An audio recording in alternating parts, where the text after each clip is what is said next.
সুপ্রভাত বন্ধুরা, কেমন আছেন সবাই? ইন্দুস গ্যালারির আরও একটা নতুন দিনে ইন্দুর পাশে থাকার জন্য সবাইকে স্বাগত জানাই।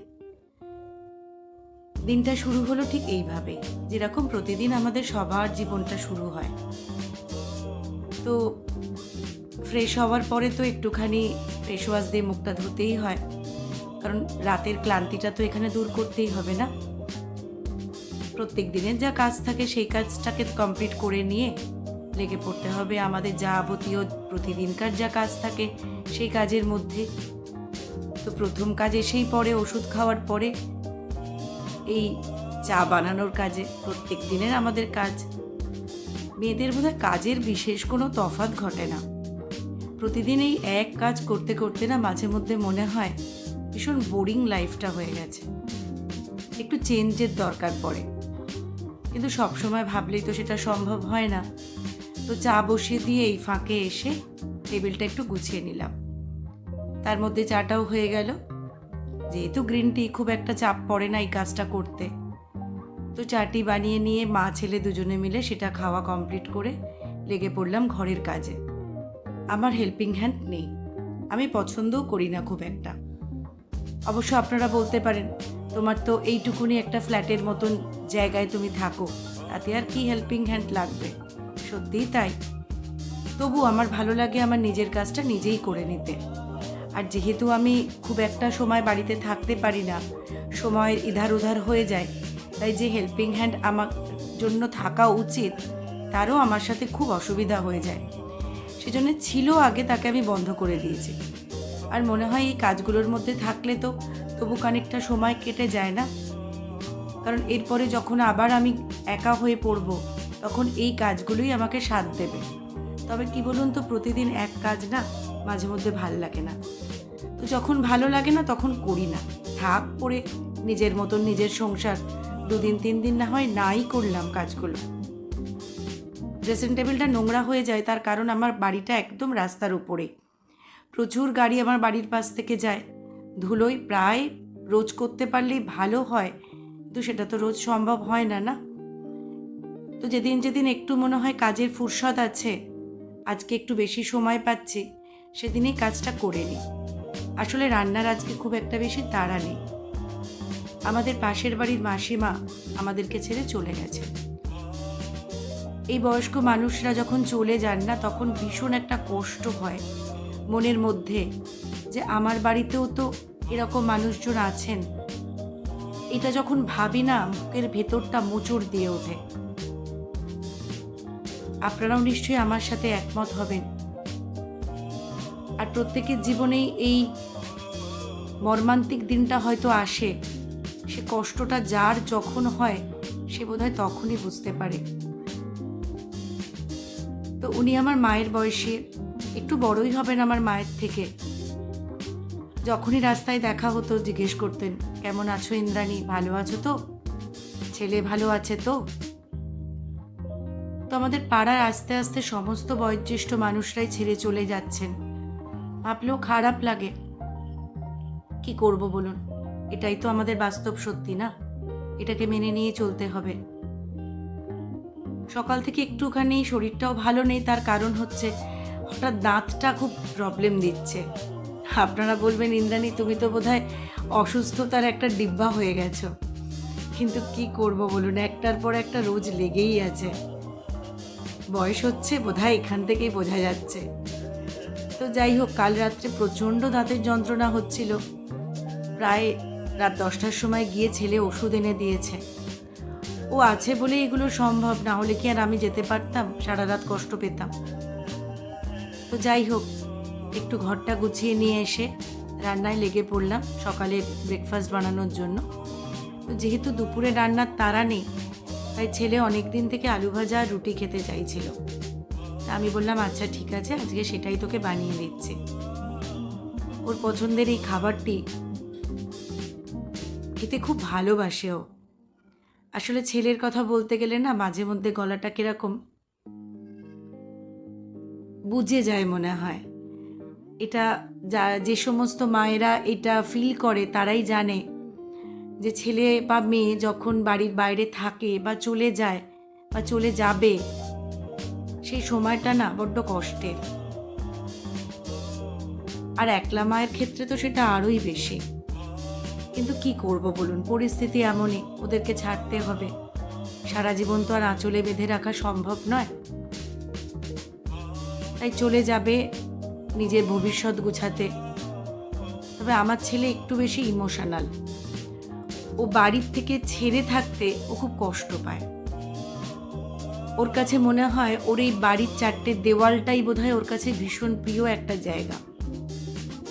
এর মধ্যেই যেন ওর স্বর্গ, ওর জীবন, ওর সব কিছু খুঁজে পায়। অনেকে আপনারা বলবেন যে ছোটবেলা থেকে তুমি ওকে হয়তো মিশতে দাওনি, কিন্তু সেটা নয়। ও এমনিতেই ইন্ট্রোভার্ট। ও খুব একটা মানুষের সাথে মিশতে পারে না। যাদের সাথে মেশে সেইটুখানি, কিন্তু ওই নিজের মধ্যে থাকতে একটু বেশি পছন্দ করে।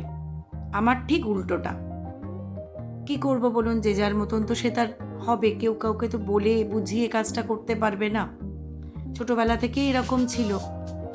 একটু ছোটবেলায় দুষ্টু ছিল, স্কুলে যেরকম মানুষ করে সেই রকমই।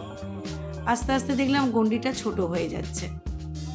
আর যে মানুষগুলোর সাথে ও চলতে পছন্দ করে তারা ওকে ছেড়ে চলে যাবে বা ও তাদের থেকে ছেড়ে দূরে থাকবে, এটাও কিছুতেই মেনে নিতে পারে না। আর ওর সামনে আমি আমার কষ্টটাও দেখাতে পারি না, তাহলে কি হবে, ও আরও কষ্টের সাগরে ডুবে যাবে। তো যেহেতু ও জলপাইগুড়ি থাকে, বিগত 1 বছরও আমার কাছে ছিল, সে কারণটা আমি পরে একদিন আপনাদেরকে বলবো। তো সেই কারণে যে মাঝখানের যে সময়টা ও যখন 1 বছর চলে গিয়েছিল, সেটা বলা যেতে পারে ওর বা আমার ক্ষেত্রে একটা অ্যাডজাস্টমেন্ট হয়ে গিয়েছিল। কিন্তু আবার যখন ও প্রায় বিগত 1 বছর প্রায় আমার কাছে রইল, এর পরেও যখন আবার চলে যাওয়ার সময় হয়েছে না, এটা খুব কষ্ট দিচ্ছে। মানে আবার একটা অভ্যাসে পরিণত হয়ে গিয়েছিল ওরও বা আমারও। তো বলতে বলতে গলাটা একটু সত্যি ধরে আসছে, কিছু করার নেই। মা তো কি করব বলুন, তবুও ছাড়তে তো হবেই। আমি গত 2-1 দিন আগেই একজনের ব্লগে দেখছিলাম, মানে মেয়ে চলে যাচ্ছে হায়দ্রাবাদে পড়তে 2-3 বছরের জন্য। তো মা যিনি, তিনি তো কেঁদে ফেলবেনই, স্বাভাবিক জিনিস। তো তার কমেন্টস বক্সে একটা কমেন্ট আমি পড়লাম, আমার খুব খারাপ লাগলো শুনে। একজন লিখেছেন, সবটাই দেখনদারিতা, ক্যামেরার সামনে ভিউজ তোলার জন্য। কথাটা না ভীষণ কষ্ট দিল আমাকে। মা কখনো ভিউজ তোলার জন্য কিছু করতে পারে না, করেও না। তো যাই হোক, নিজের পুজোর কাজে লেগে পড়লাম। আমার একটি ছোট্ট গোপুসোনা আছে। আমি যেটুকুর মধ্যেই থাকি সেটুকুর মধ্যেই তাদেরকে প্রতিষ্ঠা করেছি। আমার গোপুসোনাও সেখানেই অ্যাডজাস্ট করে নিয়েছে। হয়তোবা ও চায় না আমার থেকে একটু দূরে গিয়ে তার সংস্থান বা বাসস্থান করে নিতে, আমার সাথেই আঁকড়িয়ে ধরে থাকতে। তবে হ্যাঁ, এই গোপুসোনার যে মাহাত্ম্য আছে সেটা আমি অনেকবার ফিল করেছি। মন থেকে ডাকলে বোধহয় ঠাকুর সাড়া দেয়, সব সময় না দিলেও দেয়। আমি অনেকবার তার প্রমাণ পেয়েছি। এবং যখন আমার ছেলে জলপাইগুড়িতে ওকে প্রথম রাখতে গেলাম আমি, তো সেই সময় ওকে তো আমি এমনি পাঠিয়ে দিয়েছিলাম, মানে আমার নিয়েই গিয়েছিলাম ওকে আমার সাথে। তো মনে হচ্ছিল যে ওর সাথে যদি কেউ একটা থাকতো তাহলে ওর একটু ভালো লাগতো। তো প্রথম দিন যখন ওকে জলপাইগুড়ি, ওকে আমি পিজিতে রাখি, তো যেখানে রেখেছিলাম, সন্ধেবেলা মা আর ছেলে আমরা একটু মার্কেটে গিয়েছিলাম কিছু জিনিসপত্র কেনার জন্য।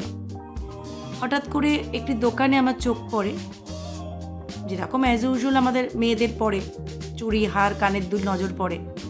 তো সেই রকমই নজর পড়াতে আমি দোকানটায় গিয়েছিলাম। গিয়ে দেখলাম সেখানে কিছু ঠাকুরের মূর্তি আছে। আমি স্বপ্নেও ভাবিনি যে সেখানে আমি এই গোপালের দর্শন পাবো। তো হঠাৎ করে দেখতে দেখতে আমি দেখছি যে একটি ছোট্ট গোপাল ওখানে বসানো আছে। আমি ভাবছি কিনবো না। তা আমি বলছি থাক। আমি বললাম থাক, আমার কাছে না বোধহয় হবে না। আমাকে তিনি বললেন, আপনি কত টাকা দিতে পারবেন? আমি হেসে বললাম, আমার পার্সে দেখতে পাচ্ছি 100 টাকাই পড়ে আছে। বললো, এটাতেই হয়ে যাবে। মানে চিন্তা করুন, আমার গোপাল সোনা তার দাদার সাথে থাকবে বলে সে ওটাতেই চলে এলো তার বাড়িতে। আমি ভাবতেও পারলাম না যে আমি কিনতে গিয়েছিলাম অন্য আর একটা জিনিস, ওর ঘরের কিছু প্রয়োজনীয় জিনিস, আর সেখানে ওর সাথে সেই প্রথম রাত থেকেই ও থাকা শুরু করে দিল। এবং বোধহয় ও ছিল বলে পিজিতে যে রুমটায় ও থাকতো, সেই রুমটাতে ও একা যেহেতু থাকতো, বেশ কিছু ইনসিডেন্ট ওর সাথে ঘটেছিল। কারণ ও কোনোদিনই আমাকে ছেড়েও কখনো থাকেনি, মানে একা তো কখনোই ও থাকেনি। তো সেই গল্পগুলোই মা আর ছেলে বসে বসে করছিলাম। কারণ যেহেতু দুপুরবেলায় তো আমাদের বললাম নিমন্ত্রণ ছিল, চলে গিয়েছিলাম সেখানে। তারপরে এসে একটু রেস্ট নিয়ে বিকেলের একটু চা আর একটুখানি চিড়ে ভাজা বাদাম ভাজা নিয়ে বসেছিলাম খেতে। ওই কথা হচ্ছিল যে ওর আগস্ট মাসে আবার কবে চলে যাওয়ার ডেট হবে, কলেজ থেকে দেবে। তো এই জীবনটা না ভীষণভাবে একটা কষ্টের, কিন্তু মাদের ছেড়ে দিতেই হবে। কতদিন ধরে রাখবো বলুন? ওদের ভবিষ্যতের চিন্তা তো ওদেরকে করে দিতেই হবে না। যেহেতু বললাম না, ওর একটা হোম সিকনেস আছে, বাড়ির বাইরে থাকতে ওর ভালো লাগে না। মেনে বা মানিয়ে হয়তো নিতে পারে, কিন্তু কষ্টটা না ভিতরে গুমড়ে গুমড়ে মরে। আর বিশেষ করে যেহেতু ছেলে, সে তো খুব একটা বেশি প্রকাশ করতে চায় না।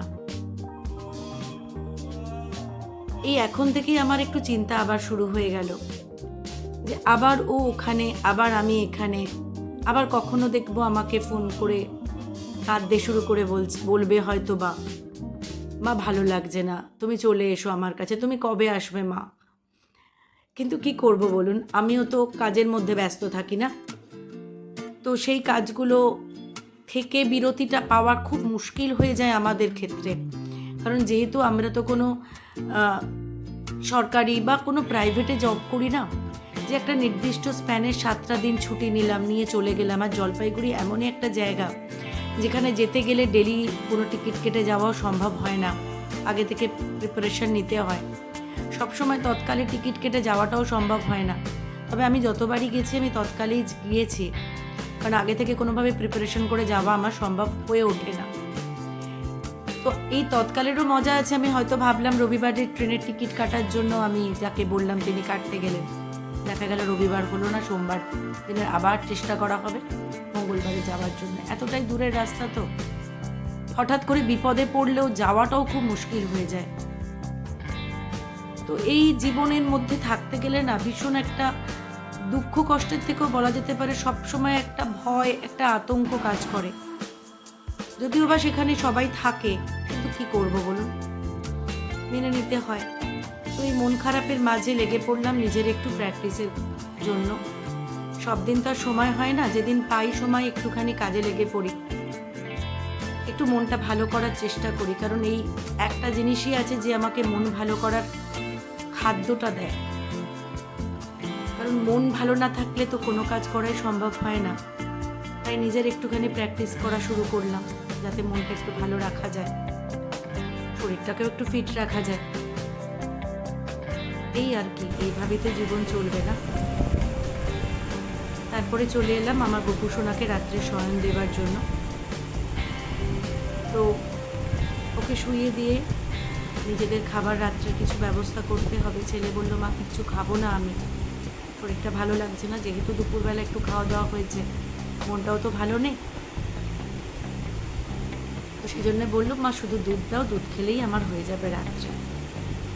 তা ওর সাথে আমিও তাই খেলাম।